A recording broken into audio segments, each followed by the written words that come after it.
Hi everybody, I am Thomas from Virginia Outdoors Unlimited, and today myself and Drew are back out here at our millet pond to film part 2 of this series. For those of you who haven't already seen part 1, I'll put a link up here in the corner of the screen. That really shows our objectives for this project. It shows what we did to plant all this millet. So if you're trying to do a project like this yourself, I'd highly recommend checking that video out before you get to this video.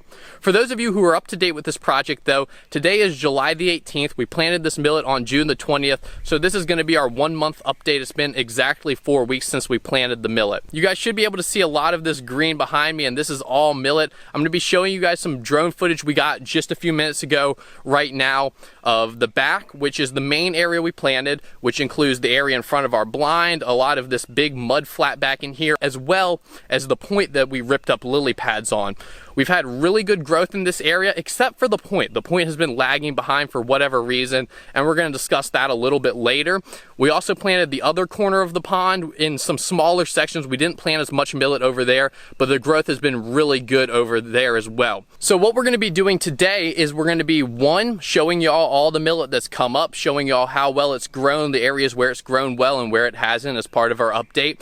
We're also going to be planting one other section. There's 2 areas where we left a lot of area unplanted just because they were covered in lily pads after our drawdown, and those lily pads have for the most part disintegrated away and left us with a lot of exposed soil. One of these areas is back here behind me right now, and this is actually going to be the last area on this pond to get water. So what we're going to do is we're going to wait until about mid-August to plant this, because this millet only takes about 60 to 90 days to fully head out. So if we plant this in August, it should be finishing up growth in early November, which should be perfect for a late season food source, while a lot of the stuff we've planted so far is really going to be best for September, October, and November. There is one area around the back end of the pond though where I said we haven't planted as much, and we are going to plant a little bit there today. All we have to do for this is basically rake up some of these lily pads and then broadcast that millet. We don't have too much work, but we do have a little bit cut out for us, so we're going to get started and stick with us.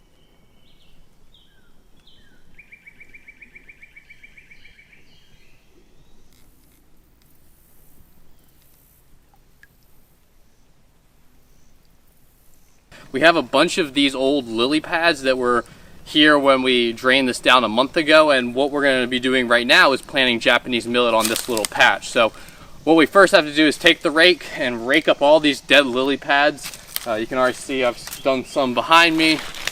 We got this whole area back where Drew's standing, all that stuff.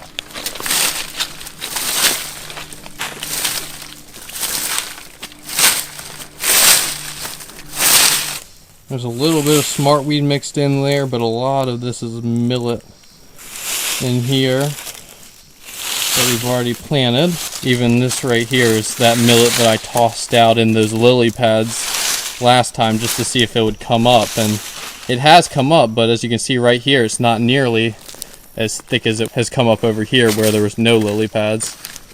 Not a very big area at all, so we're only going to need to plant right about 5 pounds in here. I actually went out and got a little broadcaster just because last time I was hand broadcasting it, and some areas I seeded it too light, some areas I seeded it too heavy, so I figured I'd just get this and have more of a uniform dispersal. Probably only fill this up once or twice and work this area. We'll come back and should be pretty much good. We have this area closer to the water here is definitely a lot more mucky. You can almost see there's like a line where the soil gets really dry. So I'm going to broadcast it a little bit lighter up there just because I don't think it's going to come up as well, and do it a little bit heavier along this line.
Did not think I was gonna get that muddy.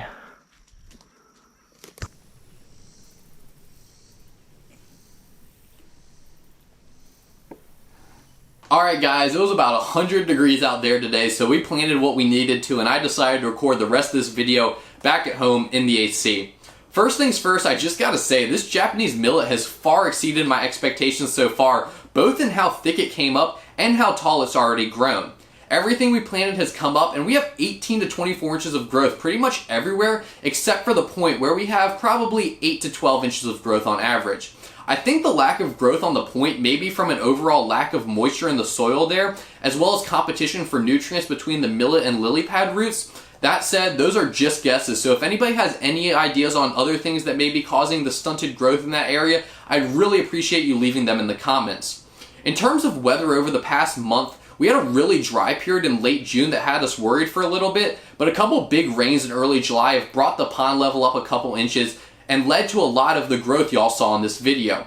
We haven't had any issues with deer or other animals eating the millet so far, but I'll be continuing to check up on the pond frequently and make sure nothing gets too comfortable around there. If this series has piqued your interest into planting food for waterfowl and you'd like to undertake a project like this yourself, my buddy Joel from Surviving Duck Season released a video a couple weeks ago where he gives a bunch of good tips for waterfowl habitat management based off his year's worth of experience planting millet and other duck foods.